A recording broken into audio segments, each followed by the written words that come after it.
Baik, terima kasih atas waktunya. Jadi saya di sini Romi Alfianur, NIM 0816172. Jadi saya di sini masuk dari tahun 2016. Saya asal dari Kutai Kartanegara, dari SMA Negeri 1 Tenggarong. Di sini alamatnya saya tinggal di Jalan Saripudin Yos, Kompleks Pinggan Pratama, Blok J8 nomor 17. Jadi ya itu aja dulu. Baik, nama saya Jafar Abdullah Mursid, lahir di Jaya di Samarinda pada tanggal 16 November 1998. Saya dari Planologi PWK ITK 2016. Ya, sekian. Perkenalkan, nama saya Wahyu Arben dari program studi perencanaan kota angkatan 2016. Baik, pertanyaan selanjutnya, bagaimana kondisi akademik dan kondisi kesehatan Anda saat ini? Baik, untuk kondisi kesehatan saya sudah dapat dilihat dari berkasnya. Di situ tertera bahwa saya sehat secara jasmani dan rohani. Kemudian dalam akademik di sini saya pada semester 6 ini juga saya setelah melalui 6 semester ini saya tidak menemukan kesulitan antara belajar akademik dan organisasi. Jadi juga di semester 6 ini saya memang meluangkan waktu untuk organisasi sehingga saya bisa fokus untuk organisasi dan juga akademik. Kondisi akademik saya kebetulan lagi nilai lagi naik. Kalau kesehatan ya seperti biasa, selalu sehat. Untuk kondisi akademik, untuk saat ini dalam kondisi yang baik, dengan nilai yang sudah keluar dan saya terima di beberapa hari yang lalu saya terima, hasilnya baik dan cukup memuaskan buat saya. Dan untuk secara kesehatan, secara jasmani, puji Tuhan baik juga keadaannya dan sehat. Ya, selanjutnya apa yang Anda ketahui tentang HMP Astapolis ITK? Baik, jadi HMP Astapolis ITK ini berdiri pada tanggal 17 pada tahun 2017. Jadi HMP Astapolis sudah memiliki 2 kali pergantian kepengurusan, yaitu yang pertama ada kepengurusan dari kabinet pionir dan yang kedua adalah kabinet konsentris. Yang pertama itu dipimpin oleh Kak Ainul dan yang pada kepengurusan berikutnya dipimpin oleh Kak Pajar. Kemudian juga di sini himpunan Astapolis ITK ini memiliki beberapa departemen yang juga ikut membantu dalam hal organisasi di himpunan Astapolis ITK ini.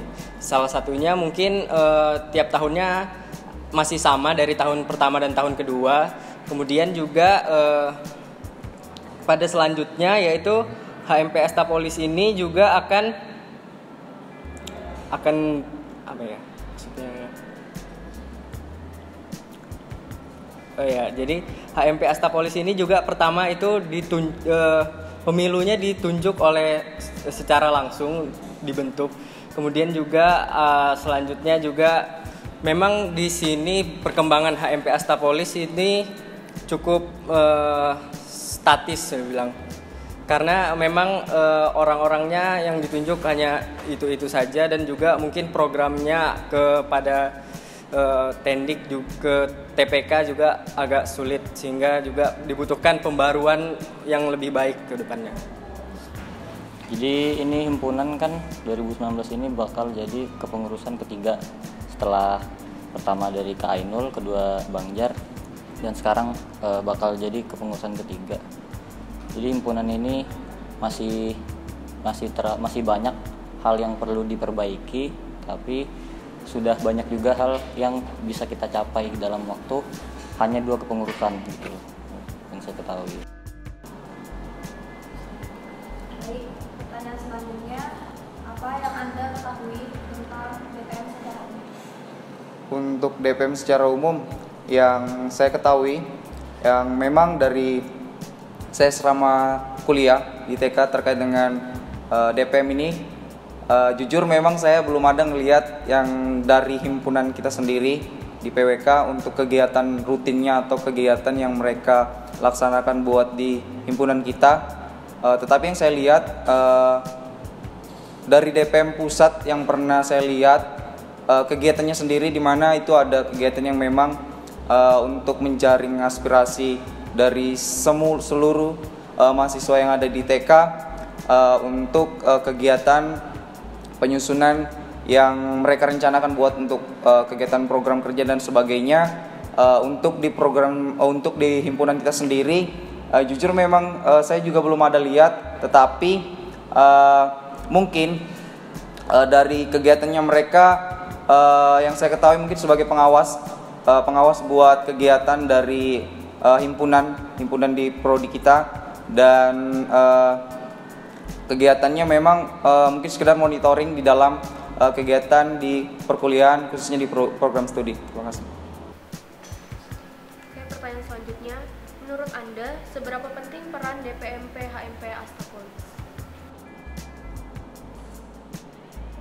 Perannya menurut saya, kalau perannya sendiri di himpunan HMP Astapolis memang sangat baik perannya, karena dimana memang secara umum mereka yang betul-betul datang buat menjaring aspirasi dari setiap mahasiswa terkait dengan perkuliahannya, akademiknya, kehidupan di perkuliahan dan sebagainya, yang memang mereka berperan sebagai menjaring aspirasi dan di mana juga sebagai pengawasan bagi setiap departemen himpunan yang ada di program studi sendiri di PWK. Terima kasih. Apa motivasi Anda untuk menjadi ketua himpunan HMP Astapolis? Baik, jadi motivasi saya di sini, saya selalu menerima apapun kesempatan. Jadi apapun kesempatan yang ada, saya akan mencobanya. Saya juga di sini merupakan orang yang suka tantangan baru. Jadi di sini saya memang belum pernah memimpin sebuah organisasi ataupun apapun. Maka itu saya tertantang untuk bisa mengurus satu himpunan mahasiswa planologi ini untuk menjadi, itulah yang menjadi motivasi saya untuk bisa menjadi ketua himpunan. Motivasi. Kalau motivasi itu banyak ya sebenarnya. Jadi mungkin dari keadaan juga, dari kita melihat keadaan bagaimana kondisi HMP Astapolis sekarang. Jadi bagaimana kita memikirkan untuk kedepannya, seperti mau dibawa kemana, mau diapakan si himpunan ini dengan program-program kerja yang ada. Jadi motivasi saya sendiri untuk mencalonkan diri sebagai ketua himpunan adalah untuk banyak memperbaiki hal-hal yang menurut saya sangat penting untuk diperbaiki agar kedepannya hal-hal yang seperti tidak diinginkan tidak akan terjadi gitu, atau tidak akan diteruskan. Apa motivasi Anda untuk menjadi ketua DPMP HMP Astapolis? Motivasi ya? Kalau motivasi, jujur untuk motivasi sendiri di sini, mungkin kalau secara niat ada, tapi tidak sebesar dimana niat yang memang kuat banget buat masuk sebagai mencalonkan diri sebagai ketua dan memimpin sebagai ketua di DPM sendiri. Tetapi berkat dorongan dari teman-teman yang mungkin dari mereka yang percaya dengan saya, ya mau tidak mau saya dengan kekuatan dorongan dari teman-teman dan kepercayaan dari mereka, otomatis niat saya yang mungkin belum sebesar yang saya pikirkan, tetapi setelah dorongan tersebut, motivasi saya yaitu dari dorongan mereka yang mengharapkan saya buat mewakili mereka untuk menjadi ketua di DPM. Bagaimana kondisi mahasiswa PWK sekarang dan menurut Anda apa yang mereka perlukan? Baik, untuk kondisi mahasiswa PWK sekarang, mungkin saya ingin membreakdown-nya per angkatan. Jadi mungkin dari 2015 di sini mereka sangat perlu untuk bagi teman-teman yang belum bisa mengikuti seminar ataupun seminar KP dan juga TA, ini sangat perlu dibutuhkan dorongan dari angkatan bawahnya, sehingga juga mereka harus ditemani ataupun didukung untuk bisa melanjutkan agar dia bisa lulus wisuda. Kemudian juga untuk angkatan 2016, di sini saya menilai partisipasi dari angkatan 2016 untuk kegiatan himpunan ataupun apapun itu ini masih minim karena mereka memang sangat fokus pada akademik. Jadi hasilnya memang akademik 2016 memang lebih baik daripada angkatan yang lain. Sehingga memang di sini dibutuhkan suatu dorongan agar mereka mau untuk ikut dalam organisasi. Padahal organisasi ini juga penting bagi mereka selain akademik. Kemudian juga untuk angkatan 2017 saya melihat di sini sudah memiliki memiliki kelebihan, yaitu sudah solid antar angkatannya. Tetapi di sini juga masih ada beberapa teman mereka yang masih belum mampu untuk lulus dalam mata kuliah TPB ataupun apapun. Jadi itu sangat perlu untuk dibantu dan juga selalu ditemani misalnya, sehingga dia tidak terus mengulang mata kuliah yang sama. Kemudian untuk 2018 mungkin saya memang belum lebih mengenal 2018, jadi mungkin kedepannya saya akan lebih tahu.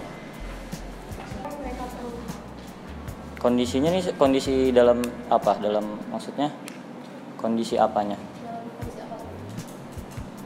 Banyak ya, kondisi akademik, misal kondisi akademik ya itu kan tergantung lagi masing-masing.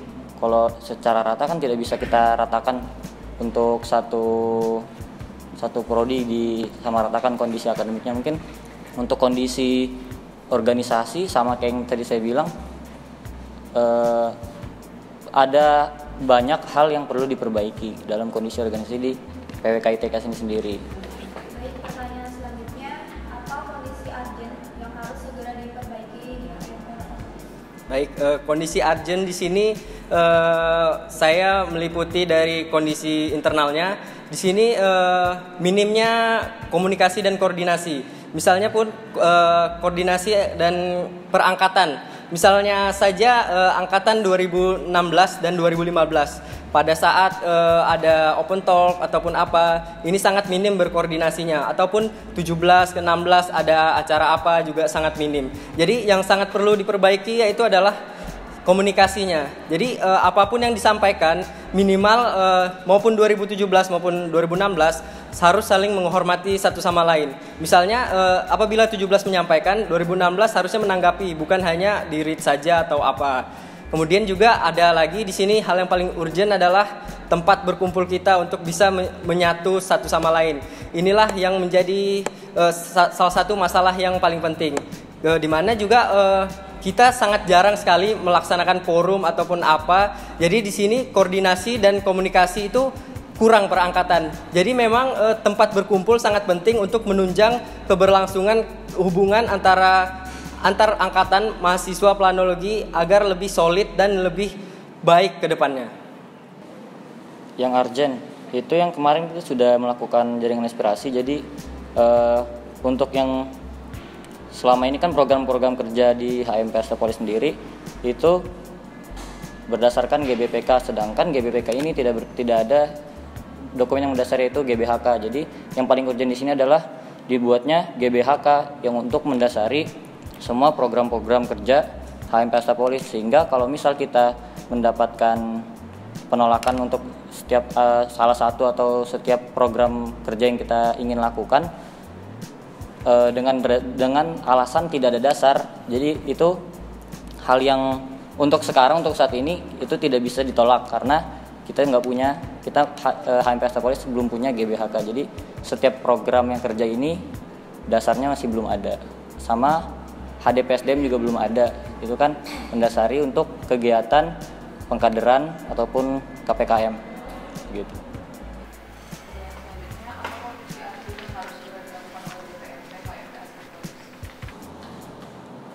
Urgent yang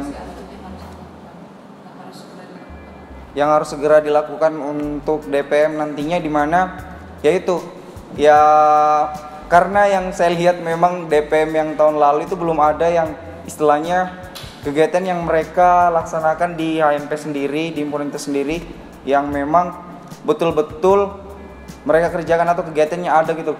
Jadi memang di sini yang perlu memang lagi urgent perlu ditangani, yaitu di mana aspirasi terkait dengan dari mahasiswa terkait dengan akademiknya yang perlu ditangani dari akademiknya mahasiswa, di mana yang kita ketahui memang dari beberapa mahasiswa secara akademik di program studinya sendiri atau di prodinya sendiri dengan mata kuliah yang mungkin kan kita tidak tahu bahwa beberapa mata kuliah dari mahasiswa itu tidak serta-merta untuk tahu secara menyeluruh atau paham. Jadi kita benar-benar perlu namanya menjaring aspirasi dari teman-teman kita yang mereka terkendala dalam akademik, baik itu dalam perkuliahan, dalam secara mata kuliah yang dihadapi, atau komunikasi dengan dosen dan hubungan dengan teman di kelasnya atau di kegiatan dalam kelompok ketika di dalam berkelompok penugasan. Jadi memang kita harus jaring aspirasi terkait dengan akademik dari mahasiswanya untuk membantu memaksimalkan ketika nanti hasil dari nilai-nilai yang mereka harapkan juga akan membantu mengangkat nilainya gitu. Dan selanjutnya, bagaimana peran HMP Astapolis untuk mendukung visi KMITK? Baik, untuk visi HMP Astapolis yang mendukung KMITK, di sini saya melihat visi HMP Astapolis di sini sudah mendukung apa kebutuhan dari KMITK. Misalnya saja dari pengkaderan, di sini PSDM dari HMP sangat mengikuti arahan dari pusat KMITK. Jadi bisa dibilang apabila pusat dari KMITK tidak bergerak ataupun tidak jalan, maka di HMP juga tidak jalan karena memang roda pusatnya ada di pusat sehingga yang di cabangnya di himpunan juga tidak bisa bergerak seperti itu. Untuk mendukung visi KMITK, yang pasti kan spekta ya, yaitu maksudnya kita turut berkolaboratif dalam membangun KMITK sendiri itu dari kita dari HMP-nya, entah dari setiap departemen atau setiap program kerjanya pasti secara tidak langsung ataupun secara langsung itu turut mendukung setiap visi dari KMITK itu sendiri. Gitu. Bagaimana peran DPMP HMP Astapolis untuk mendukung visi KMITK dan visi HMP Astapolis? Mendukung ya? Mendukung.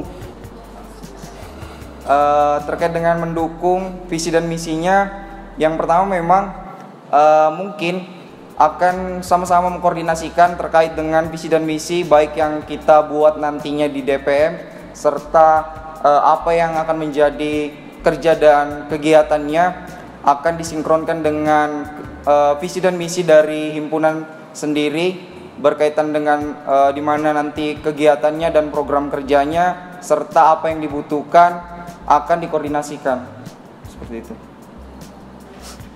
Pertanyaan terakhir, apabila selama semester pertama menjadi ketua himpunan mahasiswa Teknologi Astapolis nilai akademik Anda menurun, maka pada semester berikutnya apa prioritas yang akan dilakukan? Baik, apabila akademik saya menurun, saya akan tetap menjalani apa yang sudah dibebankan kepada saya, apa yang sudah diamanahi kepada saya dengan baik, karena saya sudah ditunjuk menjadi ketua HMP Astapolis, sehingga saya juga tidak mungkin untuk mengundurkan diri, karena di sini mengundurkan diri sama saja dengan kalah. Jadi saya akan mencoba berusaha lebih baik lagi, memperbaiki, membagi waktu mana yang lebih prioritas, apakah akademik ataupun himpunan. Jadi keduanya ini tetap bisa berjalan berbarengan. Jadi menurut saya tidak masalah apabila nilai saya turun, saya akan tetap menjalani amanah agar tantangan yang saya hadapi sebelumnya itu dapat terlaksana dengan baik.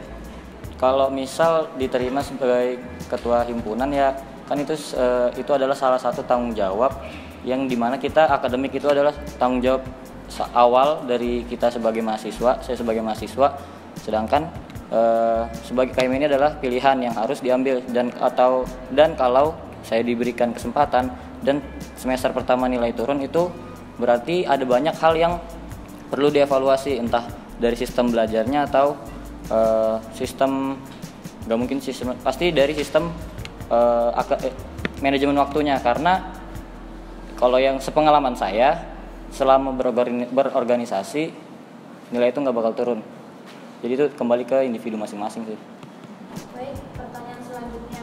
Apabila selama semester pertama menjadi DPM HMP Astapolis, nilai akademik menurun, pada semester berikutnya apa prioritas yang akan dilakukan?